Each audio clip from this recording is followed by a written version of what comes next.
안녕히 주무셨습니까? 8월 16일 화요일 새벽기도의 찬송가는 406장 고난 내용은 편히 쉴 곳과입니다. 함께 읽으실 말씀은 베드로전서 3장 13절에서 17절의 말씀입니다.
사도신경으로 신앙 고백하심으로 새벽기도에 시작하겠습니다. 전능하사 천지를 만드신 하나님 아버지를 내가 믿사오며 그 외아들 우리 주 예수 그리스도를 믿사오니 이는 성령으로 잉태하사 동정녀 마리아에게 나시고 본디오 빌라도에게 고난을 받으사 십자가에 못 박혀 죽으시고 장사한 지 사흘 만에 죽은 자 가운데서 다시 살아나시며 하늘에 오르사 전능하신 하나님 우편에 앉아 계시다가 저리로서 산자와 죽은 자를 심판하러 오시리라. 성령을 믿사오며 거룩한 공예와 성도가 서로 교통하는 것과 죄를 사하여 주시는 것과 몸이 다시 사는 것과 영원히 사는 것을 믿사옵나이다. 아멘. 찬송가 406장 고난 내 영혼 편히 쉴 곳과입니다. 고난 내 영혼 편히 쉴 곳과 풍랑이 일어도 안전한 포구 폭풍까지도 다스리시는 주의 영원한 팔을지에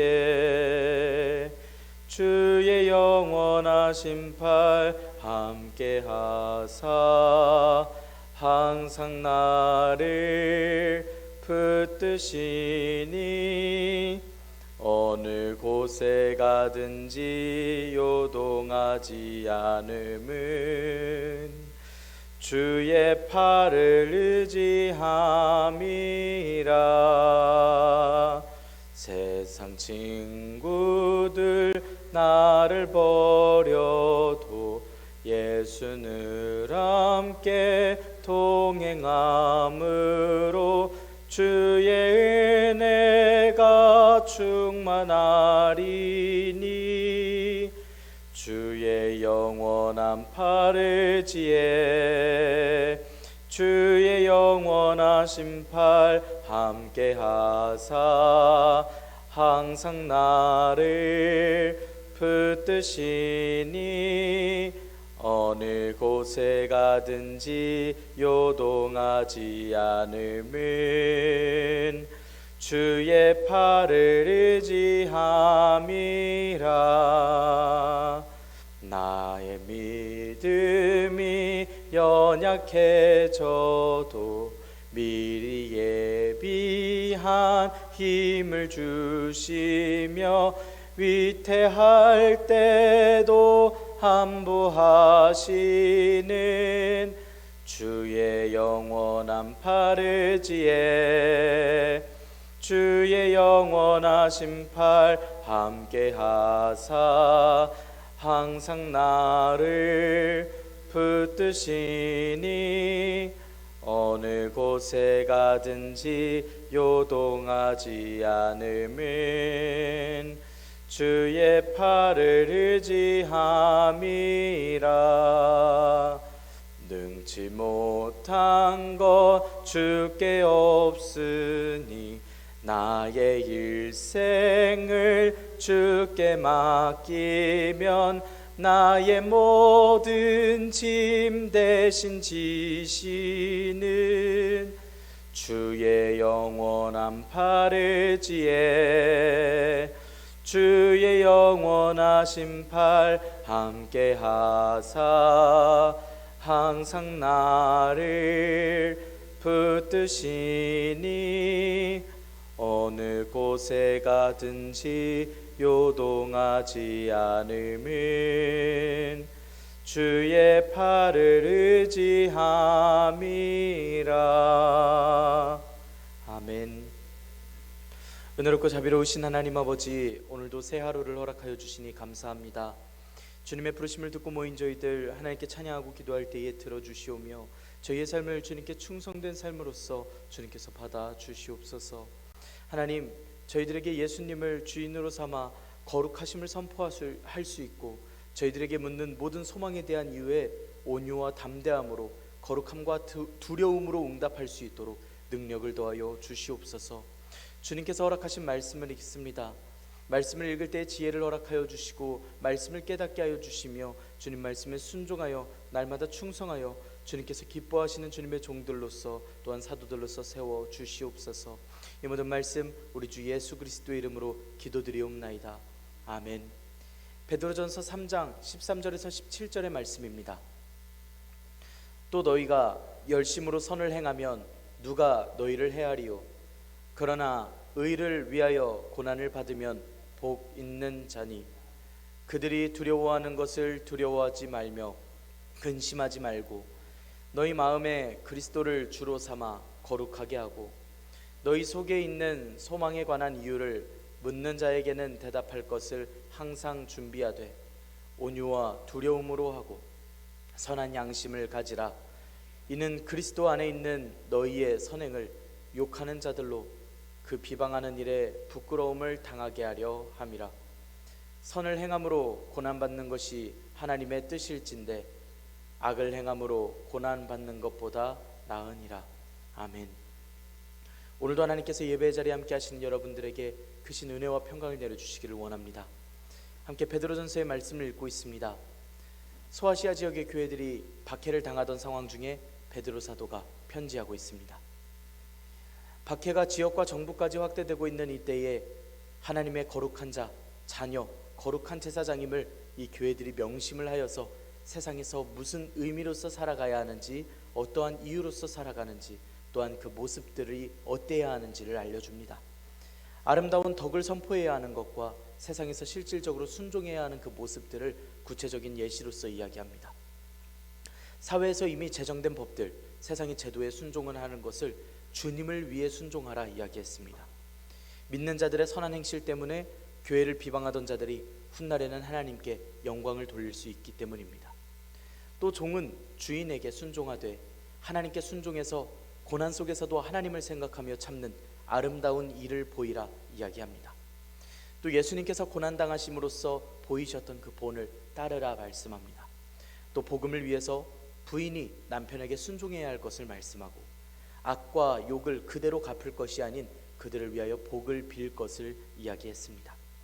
그리고 오늘 말씀에서는 선을 행함으로써 고난을 받으라 말씀합니다. 다시 한번 열심히 선을 행하여 고난을 받으라 말씀하는 차례입니다. 이는 하나님의 뜻이기 때문입니다. 그렇기 때문에 교인들은 열심히 선을 행해야 합니다. 의를 위해 고난을 받아도 복이 있기 때문에 고난을 두려워 말고 근심하지 말아야 합니다. 다만 마음에 예수님을 주님으로 모시고 거룩하게 대하고 우리가 가진 소망을 묻는 사람들에게 대답할 말을 항상 준비할 수 있어야 합니다. 대답할 땐 온유함으로, 그리고 두려운 마음으로, 그리고 선한 양심을 가져야만 합니다. 이것이 우리를 욕하는 자들이 스스로 부끄러움을 당하게 될 방법입니다. 우리가 오늘 말씀을 통해서 예수님의 제자로서 또 교회로서 준비되어 있기를 원합니다. 언제 어디서든 기쁨으로 고난을 받을 수 있어야 합니다. 복음을 전하는 사도들이 될 수 있어야 합니다. 늘 주님의 말씀을 증거하며 살아갈 수 있어야 합니다. 우리가 악을 악으로 갚고 욕을 욕으로 갚지 말되 어떻게 복음으로써 갚아낼 수 있는지를 오늘 말씀을 통하여 고백하고 또한 결단하며 우리의 싸움 방식, 우리의 헤쳐나가는 우리의 복음의 방식을 우리가 함께 고백할 수 있기를 원합니다. 13절의 말씀 함께 읽겠습니다. 또 너희가 열심으로 선을 행하면 누가 너희를 해하리요. 성도가 이 땅에서 반드시 당할 수밖에 없는 고난들에 대해서 말씀을 하고 있을 때에 고난에 대한 바른 인식과 또 자세에 대해서 말씀합니다. 그 중에서 성도의 고난을 말씀하는데 13절의 말씀을 또 라고 시작을 하면서 12절에서 말씀했었던 하나님의 눈이 의인을 향하시고 하나님의 귀가 간구에 기울이신다 라는 말씀과 연결되는 말씀으로서 전합니다. 하나님께서 바라보시는 이들을 감히 누가 해칠 수 있을까 말씀을 합니다. 분명 육신은 해할 수 있고 지금 당장 교회를 박해하며 방해할 수 있을지 몰라도 선을 행하는 성도가 결코 도덕적으로 혹은 영적으로 나쁜 처지에 처하고 상할 수 없다라는, 그 영혼을 해칠 수 없다라는 말씀을 전하고 있습니다. 열심히 선을 행해서 마음을 지키라는 말씀이 되기도 합니다. 그리고 그 마음을 결코 해할 수 없음을 강하게 전하는 말씀이기도 합니다. 당시 이 편지를 받고 있는 이들 중 예수님을 믿는다라는 이유만으로 선을 행하는 자들이 악인들의 해로 인해서 육체를 상하거나 심한 경우 죽임을 당할 수도 있겠지만 이들의 구원받는 것은 그 누구도 방해할 수 없고 하나님의 사랑에서 영원히 끊을 수 없습니다. 그렇기 때문에 끝까지 하나님을 신뢰하며 낙심하지 말고 선을 행하라 명하고 있습니다. 14절의 말씀 함께 읽겠습니다. 그러나 의를 위하여 고난을 받으면 복 있는 자니 그들이 두려워하는 것을 두려워하지 말며 근심하지 말고.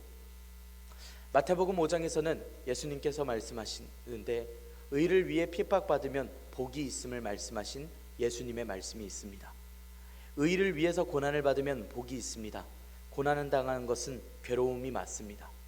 하지만 이 고난이 의를 위한 것이라면 복이 있는 것이다 말씀하고 있습니다. 하나님을 위해 참는 삶, 그 아름다운 일을 해내라 다시 한번 이야기하고 있습니다. 의라고 하는 것은 성도가 믿고 있는 신앙과 말씀대로 사는 삶, 예수님께서 보시기에 기뻐하실 삶입니다. 또 예수님에 대한 말씀입니다. 복이 있는 자라고 말씀하는 건 하나님께서 주시는 복이 있는 자라는 말씀입니다. 세상에서 돈을 벌지 못하고 좋은 자리를 얻지 못하고 내 상황이 나아지질 않았는데 무엇이 복이라고 이야기하는가 고민을 하자면 이 말씀은 무겁게 느껴질 수밖에 없습니다. 세상의 관점에서의 복만을 가지고 복이라고 이야기하지 않습니다. 의를 위해 고난을 받는 성도들에게 복을 받는 결과가 따르는데 최후의 날에 이루어질 일들 또한 복이라 이야기합니다. 그럼 오늘날 세상에서 누릴 복도 챙기고 훗날의 복도 챙기는 좋은 방법으로서는 하나님도 믿고 세상의 방법으로서도 사는 그런 두 가지 방법을 다 택하면 어떨까라는 결론이 나오게 됩니다. 그렇게 하나님의 복과 상관없이 살던 이들이 있었습니다. 북이스라엘이 아수르에게 722년의 멸망을 한 후에 아수르는 북이스라엘의 민족들을 빼내고 바벨론과 구다와 아와와 또 하맛과 스발와임의 백성들을 데려다가 북이스라엘을 채워넣었습니다. 이들은 모두 이방인이었고 각자의 방법들로 각자의 신들에게 예배를 드리며 있었던 이들입니다. 사자가 나타나서 사람들을 죽이니 이스라엘의 신이 노한 것 같다라고 이야기를 하면서 선지자를 데려다가 예배 방법을 가르치게 합니다. 그래서 예배 방법을 취한 것이 자신의 나라의 신들과 또 하나님을 겸하여서 섬기는 일들이었습니다. 이러면 자신의 나라의 신들에게도 복을 받고 사자들에게도 죽을 일이 없으니 괜찮다라고 생각을 했던 겁니다. 하지만 이들은 잘못된 예배 방법을 택하였습니다. 이에 따라서 하나님께서 주시기로 하셨던 복은 받지 못한 채로 열왕기하 17장의 말씀이 그렇게 끝이 납니다. 비록 이스라엘 땅 위에서 살던 이들이지만 이들은 하나님께서 큰 능력과 표심팔로 구원하시던 그 은혜를, 이스라엘이 누릴 수 있었던 은혜를 아무것도 받지 못합니다. 그들이 두려워하는 것을 두려워하지 말라라고 말씀을 전하고 있습니다. 그들이 두렵게 할 때에 두려워하지 말라라고 하는 원어로 쓰여 있습니다. 박해하는 이들이 두렵게 해도 두려워하지 말며 근심하지 말라라는 의미입니다. 의인이 악인에게 핍박을 당하는 현실에서 또한 박해자의 협박이 닥치는 상황에서 하나님께서 즉시 임하여 주시지 않는다 하더라도 흔들리거나 동요되지 말라는 권면입니다. 고난 중에 처한 성도들에게 베드로 사도는 감곡한 심정으로서 어떤 상황 속에서도 신앙을 지켜낼 수 있고 신념을 견지할 수 있고 견고히 걸어나가기를 원하는 그러한 권면으로서 명령을 하고 있습니다. 15절 16절의 말씀 함께 읽겠습니다. 너희 마음에 그리스도를 주로 삼아 거룩하게 하고 너희 속에 있는 소망에 관한 이유를 묻는 자에게는 대답할 것을 항상 준비하되 온유와 두려움으로 하고 선한 양심을 가지라. 이는 그리스도 안에 있는 너희의 선행을 욕하는 자들로 그 비방하는 일에 부끄러움을 당하게 하려 함이라. 마음에 예수님을 주님으로 모시고 거룩하게 하라라고 명령을 하고 있습니다. 거룩하게 하라라고 하는 원어는 하기 아사테라고 하는 원어를 써서 거룩하다라고 선포하고 인정하라는 말입니다.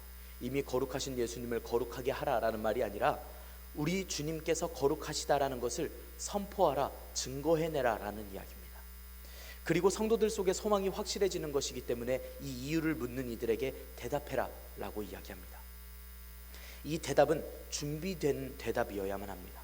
그런데 준비될 대답들은 두려움과 온유함으로써 그리고 또 선한 양심으로써 준비되어야 함을 말씀합니다. 예수님께서 주님이 되신다라는 걸 드러낼 때면 믿지 않는 이들은 핍박을 합니다. 이를 무서워하거나 피하지 않고 소망 가운데에서 기쁨으로 감내하는 성도들의 모습들을 보입니다. 그러면 핍박하던 이들이 점점 궁금해지기 시작합니다. 왜 핍박하는데도 그렇게까지나 믿고 뭘 믿고 소망을 갖는지를 물을 것입니다. 교회에 참 믿음과 소망을 묻기도 하지만 악의를 가지고 비방하려고 또한 이를 비난하려고 묻는 질문들도 있습니다.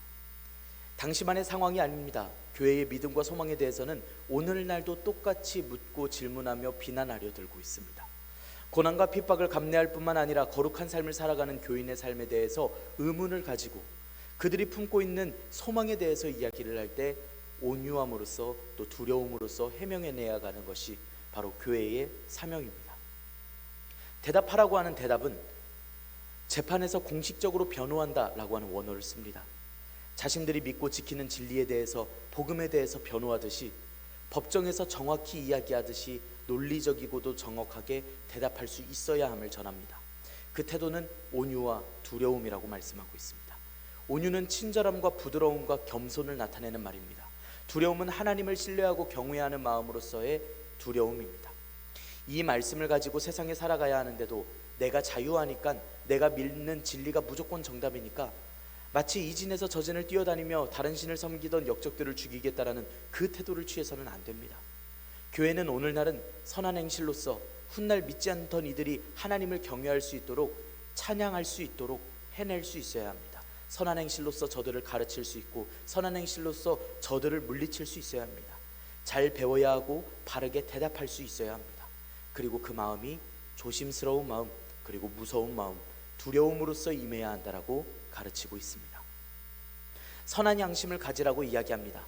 이건 예수님 안에 있는 선행을 욕하는 자들이 그 비방하는 일에 부끄러움을 당하게 할 좋은 방법임을 가르칩니다. 어떻게 하면 저 비방하는 자를, 선행을 욕하는 자들을 욕되게 할까, 악을 행하는 자에게 악으로 갚을 수 있을까 고민을 한다면 결국 그들을 부끄럽게 할 만한 좋은 방법 한 가지가 있습니다. 선한 양심으로서 저들에게 대하는 것입니다. 선한 양심을 지키면서 살아갈 때에, 예수님의 방법으로서 이기며 나아갈 때에 결국 그들은 부끄러움에 처하게 될 것을 가르칩니다. 교인들을 욕하고 고발하던 이들은 교인들은 별 문제가 없는데 오히려 착한데라는 생각과 또 소문과 함께 부끄러움을 당할 수 있습니다. 또한 세상에서 부끄러움을 당하지 않는다면 최후 심판의 날 하나님께서 엄정하신 심판을 하실 때에 반드시 큰 부끄러움을 당하게 됩니다.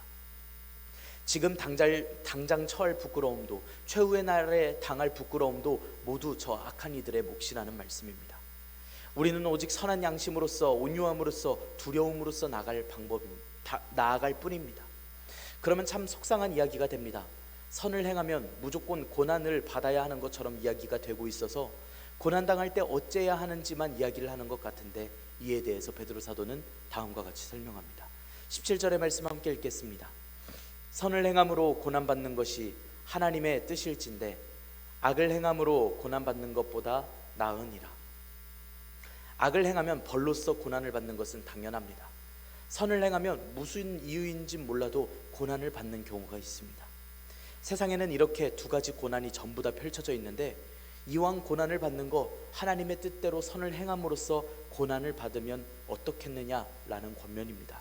그러면 복이 있고 하나님께서 보호하실 약속이 있고 하나님께서 살피시겠다 하신 약속이 있는데 하나님의 뜻대로 서서 고난을 받는 게 낫겠다라고 이야기하고 있습니다.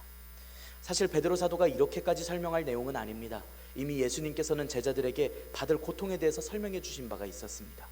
세상을 택하였더라면 당연 세상이 사랑하겠지만 예수님께서 친히 세상에서 택하셨으니 예수님을 미워하듯이 세상이 너희를 미워할 것이다 설명해 주셨습니다. 당시에 당할 고통은 이미 경고되어 있었고 각오해야 할 믿음의 내용이었습니다. 오늘 당하고 있는 믿음이 어쩌면 뻔한 고난의 내용이었을지 모르겠다라는 말씀입니다. 그런데 이 말씀은 우리를 죽기까지 사랑하시며 바라보시고 기도와 간구를 들어주시는 주님께서는 이렇게 고난받는 것으로 그치게 하지 않으신다는 겁니다. 끝까지 기억하시고 변호하시고 저 악한 이들을 부끄럽게 하시고 우리를 받아주실 약속 또한 주셨습니다. 이는 우리가 기꺼이 지켜 행해야 할 말씀이고 법칙이고 우리의 믿음이 되어야 합니다. 그리고 예수님께서는 베드로 사도를 통하여 우리의 싸움 방법을 알려주셨습니다. 우리의 믿음을 말씀하셨습니다. 우리가 결코 이 세상에서 엎드려지지 않음은 애굽에서 원수들의 손에서 건져내시고 이끄신 하나님의 능력과 표심팔로서 인도하시기 때문임을 모든 성경을 통하여 그리고 이 베드로 사도의 말씀을 통하여 오늘날 우리가 듣게 하셨습니다. 오직 우린 하나님만을 경외합니다. 모든 원수의 손에서 건지실 하나님의 약속입니다. 북이스라엘 백성들은 모두 듣지 않고 오히려 이전 풍속대로 행하고 새로 들어온 백성들마저 또 제사장의 이야기를 듣고도 똑같이 행했습니다. 주님의 말씀에 순종하고 말씀에 따라 살아가는 백성들에게는 주님께서 주시는 영원한 구원의 약속이 있습니다. 오늘도 우리는 주님의 말씀에 순종하여 이긴 자들 남은 자들이 되기를 원합니다. 우리를 향하신 영원한 약속, 우리를 향하신 영원한 사랑이 결코 그 누구도 빼앗을 수도 끊을 수도 없는 사랑임을 우리가 기억하기를 원합니다. 하나님께서 주시는 영원하시고 신실하신 약속으로 오늘 우리가 살아가기를 원합니다. 기도하겠습니다. 은혜롭고 자비로우신 하나님 아버지, 저희들에게 영원한 평강과 소망과 또한 은혜를 허락하여 주시니 감사합니다. 하나님, 저희가 세상을 살아가는데 당하는 악이 있습니다. 원수는 저희들에게 욕을 합니다. 그리고 저희는 오늘 말씀에 순종하여 주님께서 말씀하신 대로 악을 악으로 갚고 욕을 욕으로 갚는 것이 아닌 저들을 위하여 복을 빌 수 있고 선을 행하여 주님께서 임하심을, 주님께서 역사하심을 기다리겠습니다. 저희의 믿음과 결단이 오직 저희의 억울함을 아시고 또 해결하여 주시는 우리 주님을 믿고 따름임을 주님 기억하여 주시옵소서. 의를 위하여 고난을 받는 저희들을 주님께서 기억하여 주시며 저희를 두렵게 하는 것을 두려워하지 않고 근심하지 않고 오직 예수님께서 거룩하심을 선포할 수 있으며 저희들의 믿음으로써 이 모든 것을 이겨내는 저희들이 되게 하여 주시옵소서. 세상에서 저희들에게 묻는 많은 물음들과 저희의 마음에서 어려워지는 마음에 저희들 스스로 묻는 물음에 저희들은 온유와 두려움으로써 대답할 수 있게 하여 주시옵소서. 선한 양심으로써 악한 것들을 대적할 수 있게 하여 주시옵소서.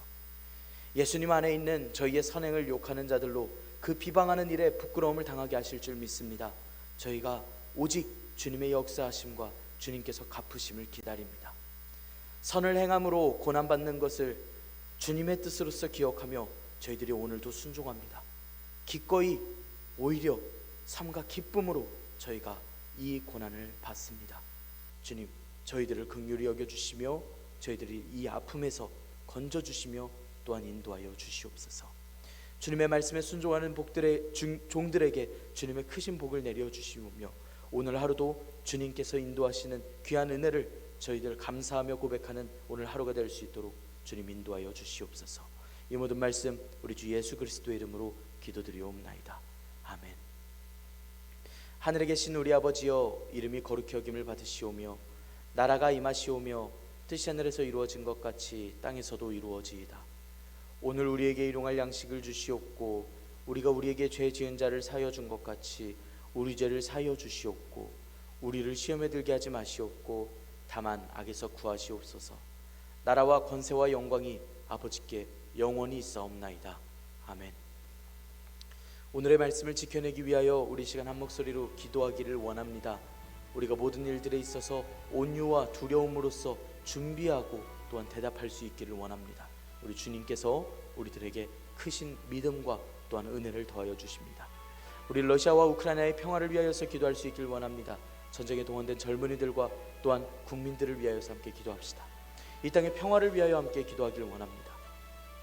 또 교회의 아픈 이들, 환우들을 위하여서 함께 기도할 수 있기를 원합니다. 우리 이 시간 한 목소리로 하나님께 함께 기도드리겠습니다.